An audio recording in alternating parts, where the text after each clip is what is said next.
Thank you Abraham मुझे hot seat पे बुलाने के लिए। मेरा क्वेश्चन आज का मेरे मूव से रिलेटेड है। मैं कैलिफोर्निया शिफ्ट होना चाहती हूँ क्योंकि अभी मैं जहाँ पे हूँ वहाँ पे मुझे बहुत कॉन्ट्रास्ट आता है और मैं कैलिफोर्निया शिफ्ट होके अपनी ज़िंदगी नए सिरे से शुरू करना चाहती हूँ, बट समझ नहीं आ रहा है वो मैनिफेस्ट कैसे करूँ। अब्राहम बोलती है, क्या होगा कैलिफोर्निया शिफ्ट होने पे? तुम्हारी लाइफ बदल जाएगी? क्या तुमको ये लगता है कि कॉन्ट्रास्ट से भागने से कॉन्ट्रास्ट चला जाता है? मैं ये टीचिंग कभी नहीं सिखाती हूँ कि कॉन्ट्रास्ट आए तो जगह बदल लो, क्योंकि वो आपको रिलीफ नहीं देगा।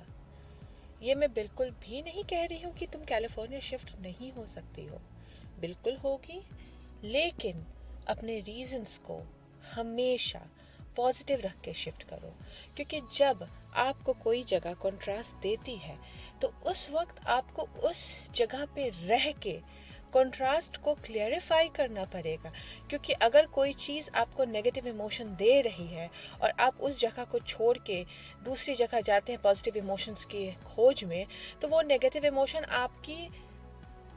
आपके साथ उस जगह जाती है और शायद रूप बदल ले। शायद ये आपको आज यहाँ कॉन्ट्रास्ट एक किसी पर्टिकुलर पर्सन से मिल रहा है, वो पर्सन भले चला जाएगा, लेकिन जब आप नए जगह शिफ्ट होइएगा तो कोई दूसरा पर्सन आपको किसी दूसरे वे में कॉन्ट्रास्ट देगा। क्योंकि जगह बदलने से आपकी वाइब्रेशन, आपके पॉइंट ऑफ अट्रैक्शन नहीं बदल रही है। आपको सिर्फ ये लग रहा है। इसके लिए लोग बहुत जल्दी शादी में बुराई ढूंढ के पति को छोड़ते हैं, एक पति छोड़ते हैं, दूसरी पति को छोड़ते हैं, तीसरे, हर मैरिज में इशू है। लेकिन जब तक आप उस इशू को रिजॉल्व करके अपने वाइब्रेशन को क्लीन नहीं करते हैं, तब तक दूसरे रिलेशनशिप में जंप करना बेवकूफ़ी है। क्योंकि हर एक रिलेशनशिप आपको वही पॉइंट ऑफ अट्रैक्शन में लेके आएगा। एक मेरी जानने वाली हमेशा मेरे सेमिनार में आती थी और वो हमेशा यही बोलती थी कि Abraham, why do I attract jerks in my life? मेरे लाइफ में सिर्फ और सिर्फ बुरे टाइप के बॉयफ्रेंड्स ही क्यों आते हैं? और मैंने उसको बोला, ये लॉ ऑफ अट्रैक्शन है, लॉ ऑफ इंसर्शन नहीं। आपके लाइफ में कोई नहीं आ रहा है, आप अपने लाइफ में अट्रैक्ट कर रहे हैं लोगों को, और आपका जो पॉइंट ऑफ अट्रैक्शन होगा वही तो आएगा।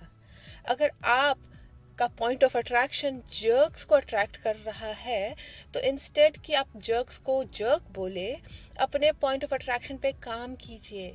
दुनिया में आपके साथ जो भी हो रहा है उसका जिम्मेदार कोई दूसरा आदमी नहीं है, आप खुद जिम्मेदार हैं उस चीज़ के। इसके लिए अपने आप पे काम कीजिए, क्योंकि हर दिन जो जिंदगी है वो कॉन्ट्रास्ट देती है ताकि आप क्लैरिफाई कर सके। इसके लिए मैं बोलती हूँ कि तुम्हें कैलिफोर्निया मूव करना है, बिल्कुल मूव करो, बट रीजंस चेंज करने के बाद। अभी तुम बता सकती हो कि किस टाइप का कॉन्ट्रास्ट मिल रहा है तुम्हें?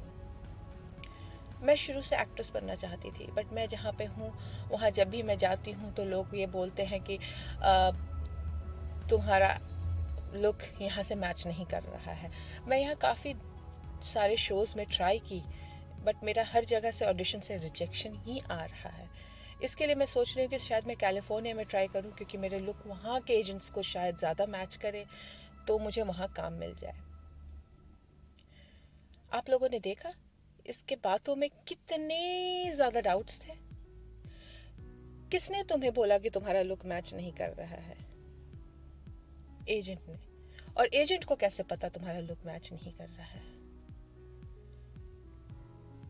शायद तुम पॉजिटिव रहो और इस बात पे दृढ़ विश्वास करो कि तुम्हें काम यहीं मिलेगा, तो शायद कोई एक ऐसी स्टोरी लिखने वाला आ जाए यहीं पे जिसे तुम्हारे लुक की तलाश हो और वो तुम्हें ढूंढ के निकालेगा। लेकिन अगर तुम्हारा वाइब्रेशन ये चल रहा है कि मेरा लुक मैच नहीं कर रहा है, मैच नहीं कर रहा है, मैच नहीं कर रहा, तो तुम्हारा लुक कभी भी किसी भी ऑडिशन में मैच नहीं करेगा।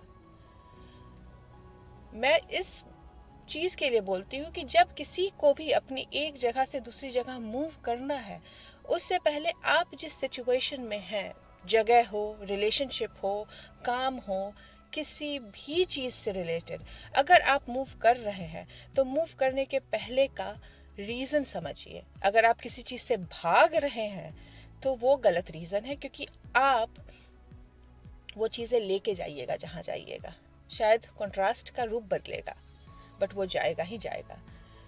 इस चीज़ को हमेशा याद रखो और क्लैरिफाई करके ही मूव करो। पर अब्राहम, इस चीज़ को कैसे क्लैरिफाई करूँ? मैं आपकी बात समझ रही हूँ कि जो कंट्रास्ट मैं यहाँ फील कर रही हूँ, अगर मैं कैलिफोर्निया जाऊँगी तो शायद मुझे वही चीज़ मिलेगी, बट इन चीज़ों को मैं कैसे फील चेंज करूँ? तुम्हें आज में खुश होना पड़ेगा। तुम्हें मेरे कुछ प्रोसेसेस हैं जिसको फॉलो करो। जैसे एक है लिस्ट ऑफ पॉजिटिव एस्पेक्ट्स, वो लिखो। और अभी इस शहर में जो तुम न्यूयॉर्क में रह रही हो, इसके चीज़ों के बारे में लिखो तुम, कि तुम्हें क्या पसंद आ रहा है यहाँ पे, तुम्हें क्या अच्छा लग रहा है। जब तुम न्यूयॉर्क से प्यार करने लगोगी, जब तुम अपने सिटी से प्यार करने लगोगी, जब तुम यहाँ के एजेंट से प्यार करने लग जाओगी, जब तुम अपने जिस घर में रह रही हो उस घर से प्यार करने लग जाओगी, जब यहाँ के जानने वाले रिश्तेदार, फ्रेंड्स और सारे अच्छे लोगों के प्रति पॉजिटिव हो जाओगी, तो रास्ते तुमको अपने आप खुलेंगे। तब तो ये होगा कि तुम्हें न्यूयॉर्क में ही हजारों करोड़ों काम मिलेंगे और कैलिफोर्निया से भी तुम्हें बुलावा आएगा। अपने वाइब्रेशन पे काम करो। जगह मैटर नहीं करती है। जगह तब चेंज करो जब तुम्हें वहां जाना है फन के लिए, जब तुम्हें वहां जाना है फ्रीडम के लिए, जब तुम्हें वहां जाना है क्योंकि तुम उस जगह को एक्सपीरियंस करना चाहती हो, तुम्हें वहां पे जाना है क्योंकि तुम्हारा सपना है उस जगह पे रहना। ये नहीं कि मुझे इस शहर से प्रॉब्लम हो रही है तो दूसरे शहर शिफ्ट कर जाओ, इस रिलेशनशिप से प्रॉब्लम हो रही है तो उस रिलेशनशिप में मूव कर जाओ, इस घर में दिक्कत हो रही है तो कोई दूसरा घर ले लूँ। एक एग्जाम्पल देती हूँ। मेरी एक फ्रेंड थी, वो जिस घर में रह रही थी वहाँ पे हमेशा उसे पानी की दिक्कत होती थी और वो अपने घर को इतनी नेगेटिव इमोशंस देती थी कि मेरा घर बहुत गंदा रहता है, मेरे घर में हमेशा पानी की दिक्कत है, मैं क्या करूं। जितने लोग आते थे उनसे अपने घर के बारे में बुराई करती थी। अपने घर को देख के वो कभी भी पॉजिटिव नहीं होती थी और उसे चाहिए था एक खूबसूरत सा घर। अपने घर पे वो जितने लोग आते थे उनको अपने घर की एक एक एक एक बुराई के लिए वो बताती थी। वो एम्बैरेस्ड होती थी अपने घर पे लोगों को बुलाने से। और जब उसने एक दिन डिसाइड किया कि बस नथिंग डन, अब मैं दूसरा घर मूव करूंगी क्योंकि ये घर मुझे बहुत नेगेटिव इमोशन दे रहा है, वो दूसरे घर में मूव की जो बाहर से तो देखने में बहुत खूबसूरत था। दूसरे घर में रहने लग गई। वहां पे जाने के बाद वो पानी का प्रॉब्लम तो खत्म हो गया बट घर दूसरे प्रॉब्लम देने लगे। उस घर में पूरे घर में दीमक था, उसके सारे कपड़े कटने लग गए, उसके सारे घर में लोग बीमार होने लगे क्योंकि वहां पे ब्लैक मोल्ड की प्रॉब्लम थी जो उसे पता नहीं था। आपने देखा उस घर के नेगेटिव इमोशंस, उस घर के प्रति जो उसके नकारात्मक सोच थी वो खत्म नहीं हुई घर को बदलने से। वो बस रूप बदल लिया उन्होंने। जो पानी की दिक्कत थी जिससे उसे इतना नेगेटिविटी होती थी वो चेंज होके ब्लैक मोल्ड और इनफैक्ट वर्स्ट हो गया, क्योंकि पानी की दिक्कत में तो वो फिर भी 2 साल रही उस घर में, लेकिन ब्लैक मोल्ड ने तो उसकी हेल्थ को खराब करना शुरू कर दिया। अगर वो उसी घर में रह के उस घर की अच्छी चीज़ों पे ध्यान देती, उन चीज़ों पे ध्यान देती जो घर उसको सुकून देता है, उस बेड को अप्रिशिएट करती जिस पे वो सोती है, शायद वही पानी की दिक्कत खत्म हो जाती और उसको उस घर से बहुत ही बेहतरीन, बहुत ही कंफर्टेबल घर मिलता, क्योंकि वो उस घर में रह के भी कंफर्ट पे ध्यान दे रही थी तो उसके कंफर्ट को और बढ़ाने वाली चीज़ें उसको मिलती। नेगेटिव चीज़ों पे ध्यान नहीं दे रही थी जो, और तो जो नेक्स्ट घर उसे मिलता वो नेगेटिव चीज़ों से हटा हुआ मिलता। इसके लिए आप जब भी जगह बदलने की कोशिश करें तो पहले अपने आप के इमोशन को क्लैरिफाई करके, किसी चीज़ से ना भागने के इमोशन में आके फिर ही बदले। जब आप रिलेशनशिप को बदलने की कोशिश करें या कोई रिलेशनशिप आपको नेगेटिव इमोशन दे रहा है तो उस रिलेशनशिप के पॉजिटिव चीज़ों पे ध्यान दें। छोड़ने का ना सोचे अनलेस एंड अनटिल आपकी जान पे बन रही हो, वरना उस चीज़ से भाग के आपको वो चीज़ नहीं मिलेगी। जो लोग ये ऑलरेडी कर चुके हैं, मान लीजिए आप ऑलरेडी भाग के मूव कर चुके हैं वहाँ पे, तो अब आप जिस जगह हैं वहीं पे 30 डेज़ के लिए क्लैरिफाई कीजिए, मेडिटेशन कीजिए। अब आप जिस जगह हैं उसकी चीज़ों को पॉजिटिव करने की कोशिश कीजिए, पॉजिटिव चीज़ें सोचिए, उस सिचुएशन या उस घर या उस शहर के बारे में अच्छा लिखने लगिए। तो आपका जो वाइब्रेशन है वो 30 दिनों में क्लीन हो जाएगा। थोड़े बहुत कॉन्ट्रास्ट आएंगे उस 30 दिनों में, क्योंकि आपके जो पुराने इमोशंस हैं वो ख़त्म नहीं हुए, पुराने वाइब्रेशन अभी भी कंटिन्यू कर रहे हैं, बट उस 30 डेज़ में कॉन्ट्रास्ट ख़त्म हो जाएगा और आप उसके बाद कंफर्टेबली रहना शुरू कर देंगे।